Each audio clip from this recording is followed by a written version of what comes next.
Yes, the movie starts with Kara Robinson waking up at her friend's house today. The girls will go to the lake. But first, Jess needs to water the flowers and take a shower. Jess asks Carrara to help her water the flowers so they can get to the lake sooner. Kara goes outside and begins to water the flowers. A car comes to the house. A weird man gets out of the car and walks towards the girl. The man pulls out a gun and tells the girl to do what he says. He brings Kara to the car and makes her get into the back. Jess finishes her shower and goes outside, but she can't see Kara. In the meantime, the man stops in an empty area to tie up the girl. He walks to the trunk to get the rope, and at that time, Kara runs off. She does her best to get away, but the man shoots her. Kara chooses to wait and follow the kidnapper instructions. The man ties her hands and puts something in her mouth to keep her quiet. Jess calls Kara's mom and tells her that Carrara is missing. A man takes a girl to his house. He takes off her gag and tells her to be quiet. The man brings the girl to his room and begins to ask her questions. He asks her to tell him everything about her family. And then he asks if she has a boyfriend. The girl says her boyfriend is named Ryan. After that, the man asks to be called Daddy and pulls out his gun again. The man tells the girl to lay down on the bed. He sits next to her and starts to take off his clothes. Then they take a shower together. The girl starts to look around at the same time. Kara's mom calls her ex-husband and says that Carrara is gone. The woman calls the police and asks them to help find her. But the officer thinks the girl just left home and will come back soon.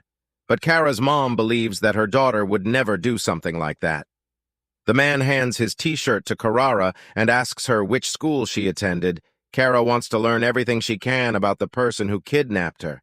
The man says he was very clever when he was a kid, and also mentions that he served in the Navy. The man enjoys talking about himself, and he tells the girl that he will let her leave if she follows the rules. Then he offers the girl a cigarette, but she says no.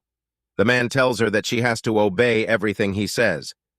In the afternoon, they watch TV together. The girl sees a cage with animals and asks if she can look at them.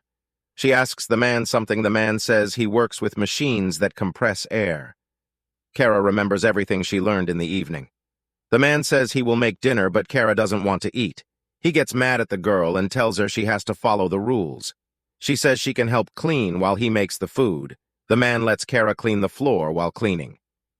Kara walks to the fridge and tries to remember the dentist's phone number. She sees the calendar and recalls what's written on it. The man only looks at the girl cleaning the floor, and in the end he tells her to take off her t-shirt. At the same time, Kara's mom arrived at the police station.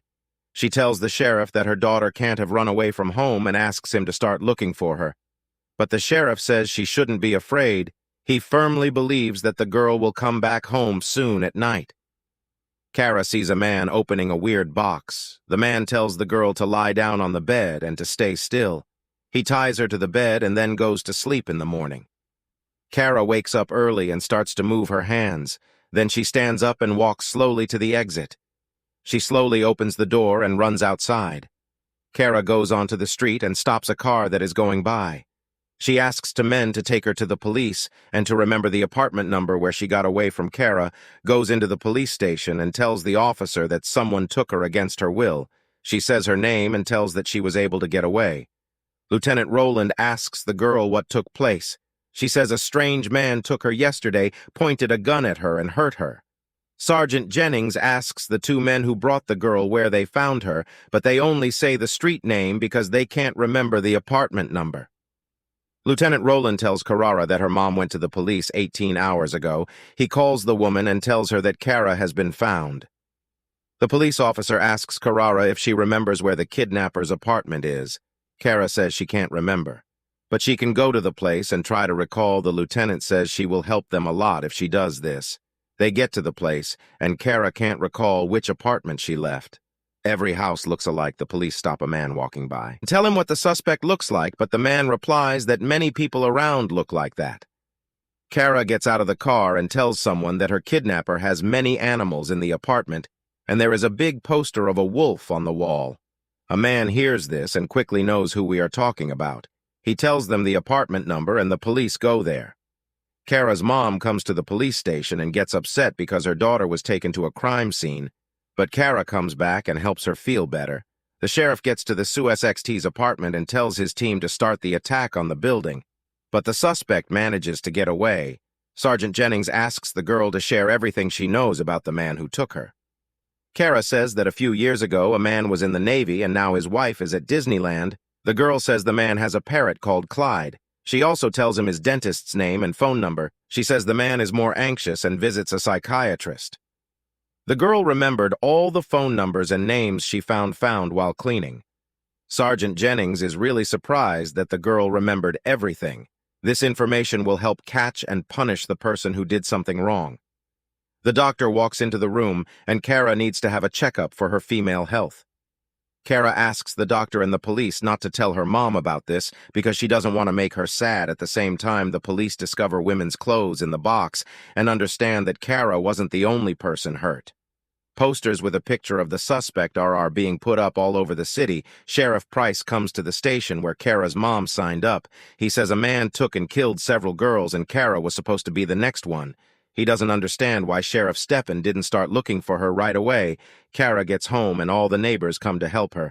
Kara doesn't like having a lot of people focus on her.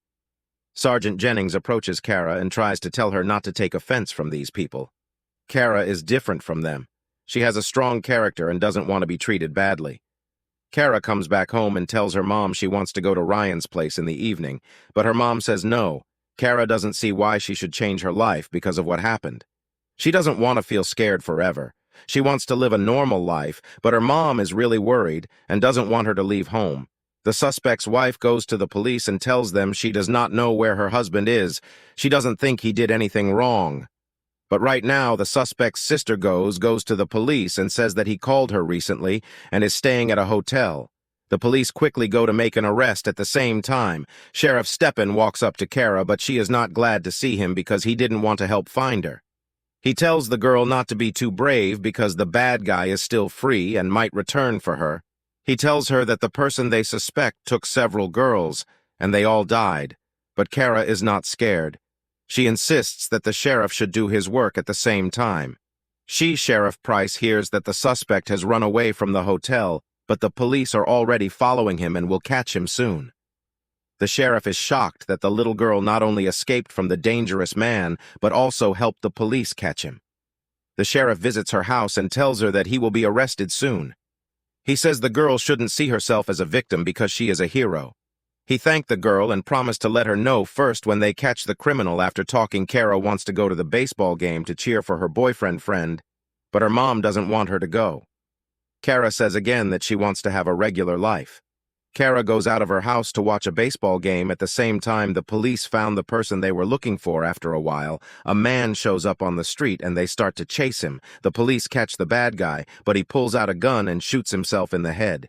Kara comes home and her mom doesn't explain what happened. The woman talks about this in the morning and Kara gets really mad about it. At this moment, the sheriff comes and says sorry for not telling her sooner. The girl says she wanted to see the criminal's eyes before he goes to jail. But the sheriff tells her not to worry.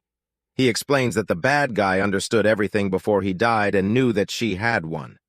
Kara knows that she doesn't have to talk to the court about what happened to her, and her mom doesn't have to be concerned about it. The sheriff says he has never seen girls as strong as her and that he would take her to work in the police. The movie ends.